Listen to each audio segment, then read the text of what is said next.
કેન્દ્રીય ગૃહ મંત્રાલયે દેશના તમામ રાજ્યોને નાગરિક સુરક્ષા વ્યવસ્થા મજબૂત કરવા માટે એક મહત્વનો નિર્દેશ જાહેર કર્યો છે। ગૃહ મંત્રાલય દ્વારા તમામ રાજ્યોને એર રેડ સાયરન સંબોધિત મોકડ્રીલ યોજવા માટે સૂચના આપવામાં આવી છે, જે અંતર્ગત મહેસાણા જિલ્લા કલેક્ટર શ્રી એસ.કે. પ્રજાપતિ, જિલ્લા વિકાસ અધિકારી ડોક્ટર હસરત જસ્મીન, જિલ્લા પોલીસ અધ્યક્ષ તરુણ દુગ્ગલ અને નિવાસી અધ્યક્ષ કલેક્ટર શ્રી જે.કે. જેગોડાના માર્ગદર્શન હેઠળ મહેસાણા જિલ્લામાં Dudhsagar dairy, APMC Unjha, Maruti Suzuki plant Becharaji, tower Chowk Visnagar, Dharoi dam Satlasana ખાતે મોકડ્રીલ યોજાઈ હતી। દૂધસાગર ડેરી મહેસાણા ખાતે હવાઈ હુમલાને કારણે આગ લાગ્યા બુઝાવવાના કામે સ્થળ ઉપર ફાયર બ્રિગેડની ટીમ હાજર રહી કામગીરી કરી હતી। ઇજાગ્રસ્ત નાગરિકોને સારવાર અર્થે સારું આરોગ્ય વિભાગની ટીમે સુપેર કામગીરી કરી હતી। ઘાયલ લોકોને પ્રાથમિક સારવાર આપવામાં આવી રહી છે તથા સિવિલ હોસ્પિટલ ખાતે વધુ સારવાર અર્થે ખસેડવામાં આવી રહ્યા છે। ઇન્સિડન્ટ કમાન્ડર અને પ્રાંત અધિકારી મહેસાણા, મામલતદાર મહેસાણા સહિતનો કાફલો ઘટના સ્થળે હાજર રહ્યો હતો। સર, આજે જે અહીંયા ધરોઈ ખાતે જે મોકડ્રીલ પ્રોગ્રામ હતો, કઈ રીતે અને એના પર શું માહિતી આપશો? ધરોઈ ડેમ ખાતે આપત્તિ સમયે તેમજ વરસાદના સમયે અચાનક પાણી છોડવાની ઘટના બને તે બાબતે પાણી છોડવાની ઘટના બાબતે અમારા મામલતદાર કચેરી સતલાસણાએ 4 વાગે કંટ્રોલ રૂમમાં મેસેજ મળેલ કે અચાનક પાણી છોડવું પડે એવું છે, છોડેલ છે। તેથી ધરોઈ ગામના નીચાણવાળા વિસ્તારમાં ધરોઈના કામગીરી કરતા કારીગરો તેમજ ગામ લોકો 200 લોકોનો ફસાવાના સમાચાર મળેલ, જે દરમિયાન અમારી તાલુકા ટીમ અને જિલ્લા ટીમને જાણ કરવામાં આવેલ અને વહીવટીતંત્ર અને સ્થાનિક લોકોના અને આપણા મિત્રો દ્વારા સ્થળ ઉપર પહોંચી જે ગામ લોકો હતા એમને સહી સલામત એમના ઘરે પહોંચવામાં આવે છે। એના સિવાય જે ધરોઈના કામગીરી કરતા મજૂરો છે, 65 મજૂરો, એમનું રેસ્ક્યુ કરી અને અહીંયા સરદાર પટેલ હાઈસ્કૂલ છે એના મુકામે શેલ્ટર રૂમ બનાવવામાં આવ્યો છે, એમને સહી સલામત લાવવામાં આવે છે। મેડિકલ ટીમ દ્વારા એમનું ચેકઅપ ચાલુ છે અને સંપૂર્ણ કામગીરી 4 વાગ્યાથી શરૂ કરવામાં આવેલી હતી, એ 5 કલાકે પૂર્ણ કરવામાં આવેલ છે। સર, એમાં કોઈ ગંભીર પ્રકારનું કોઈ ઘાયલ થયું કે એવું કંઈ?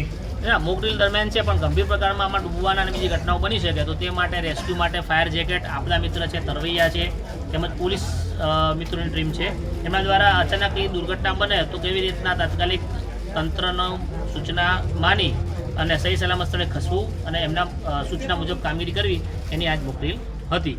આમાં કેટલા અધિકારીઓ અને કેટલા પદાધિકારીઓએ કામગીરી નિભાવી?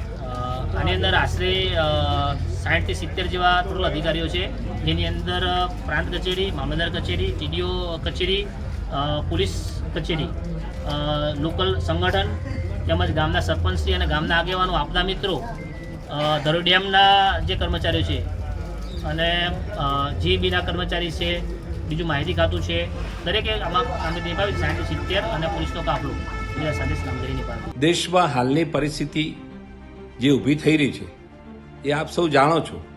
તે પ્રમાણે આવતીકાલે 7 તારીખે સાંજે 4 થી 8 કલાક સુધી એક મોક ડ્રીલનું આયોજન કરવામાં આવેલું છે અને મહેસાણા જિલ્લા અને લોકસભા વિસ્તાર તથા રાજ્ય અને દેશમાં એક મોક ડ્રીલનું આયોજન સમગ્ર રીતે તૈયાર કરવામાં આવ્યું છે અને ભારત સરકાર અને ગુજરાત સરકારની સૂચનાઓ પ્રમાણે આજે જે તૈયારીઓ કરી રહ્યા છે એના ભાગરૂપે એક મેસેજ લોકોને હું કહેવા માગું છું કે આવતીકાલે સાંજે 7:45 થી 8:15 સુધી અંધારપટ બ્લેકઆઉટ કરવામાં આવશે અને તમામ રીતે અંધારપટ કેમ કરી શકાય એનું આયોજન દરેકે કરવું અને એમાં પૂરેપૂરો સહકાર આપવો। સાયરન વાગે ત્યારે શું વિચારવું, ઇમરજન્સીમાં શું કરવું એની પણ તૈયારીઓ રાખવી અને કોઈએ હાલની જે પરિસ્થિતિ ઊભી થઈ છે એમાં કેમ પહોંચી વળવું એનો આગોતરું આયોજનના ભાગરૂપે આ એક મોક ડ્રીલની પ્રેક્ટિસ રિહર્સલ કરવાની વાત છે।